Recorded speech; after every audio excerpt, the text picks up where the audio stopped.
Good day to you, Gary Buffini from ARC Leadership Dynamics here. Welcome back to another in our leadership series. At this point in time, if you've been following along, and I sincerely hope you have, what we have done is we spend a lot of time helping you to create an environment in which your direct reports can take much more ownership and have much more responsibility for how work gets done, and to do that in an excellent manner.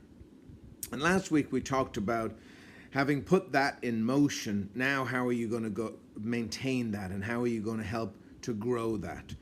And so we talked last week about having a structure in place in which you had a very brief weekly meeting with key direct reports, in which you got a progress report.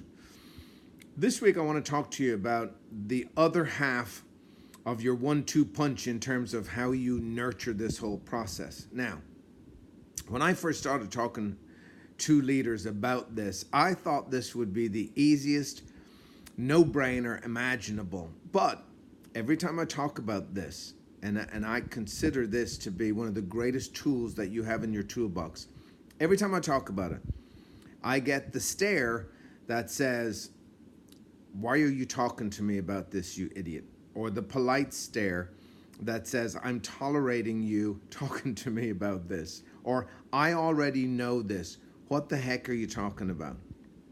And so what it is, to me, is one of the greatest recruiting tools that you have available, and one of the greatest retention tools that you have available. But I see people screw this up all the time. It's well-intentioned, but oftentimes it's a total miss. And what I'm talking about is meaningful acknowledgement, meaningful recognition, and meaningful rewards for your direct reports.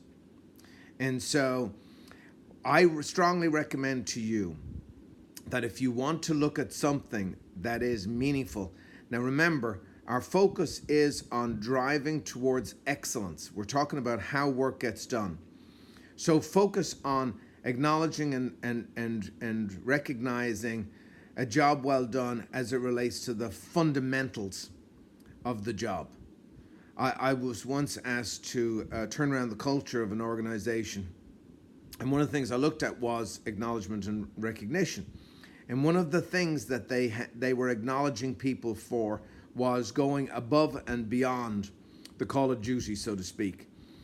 Well, in a culture, if you do something like that, nobody's going to focus on the fundamentals. And people are going to be going around the place creating fires or interfering in other areas because they're looking for above and beyond in all places imaginable. Well-intentioned idea, but a horrible idea. So what I'm going to recommend to you is, at the beginning of our process, I asked you to think about shaping a message when you first talk to your team about this initiative. And what I said was, think about the things that matter most to you, and then align those with the core values. And if you do that with your acknowledgement and your recognition program, you will get great traction by doing that. The other thing, and this is the place that people miss the most, you need to know your audience. You have direct reports who will absolutely love being acknowledged one-on-one in a private, quiet manner, and at the same time despise public recognition.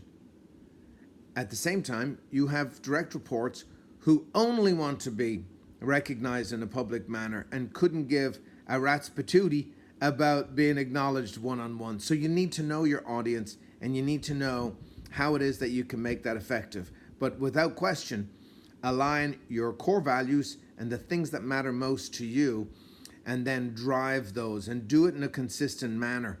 Do it in a manner where, whether you're acknowledging people through personal notes, or whether you have your marketing department create cards that emphasize the 2 or 3 or 4 different things that people can be acknowledged and recognized for.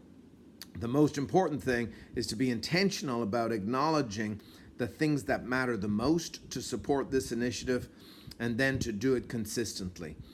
I wish you guys the very best of luck with this. And again, if you know anybody who you think would enjoy listening to this series, please reach out to us, with their permission, of course, and give us their contact information. We'll add them to the list of people who receive our video series.